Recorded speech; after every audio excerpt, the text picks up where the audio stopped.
This question says, a factory produces 2/3 of its daily output in the morning shift. Now, if 3/5 of the morning shift's output is packaged in boxes, and each box contains 1/4 of the packaged output, what fraction of the factory's daily output is packaged in each box? In order to solve this, we first have to find what 2/3 of 3/4 is. Now remember, the question says they've only produced 2/3 of their daily output, and out of this, 3/5 of 2/3 is packaged.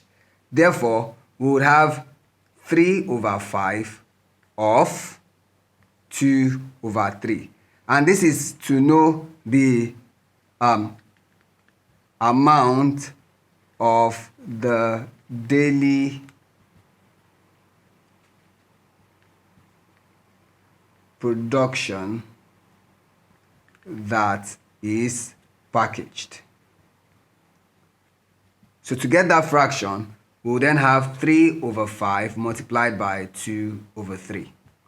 Now, easy to see here that 3 here 1, 3 here 1, so giving us 2/5.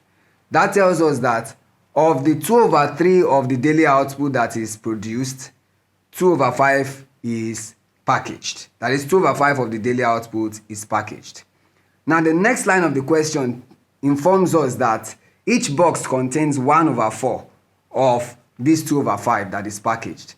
So we have to find out from the question now the fraction of the factory's daily output that is packaged in each box.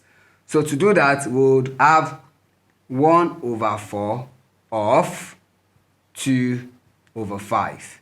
That is 1/4 multiplied by 2/5. This means we have 1 times 2 over 4 times 5. And 1 times 2 will give us 2. 4 times 5 will give us 20.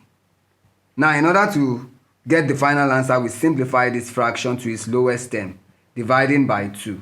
Remember, whatever you do to the numerator, do the same to the denominator.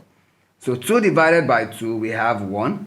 And then 20 divided by 2, and we have 10. And that's the solution to the problem. Thank you.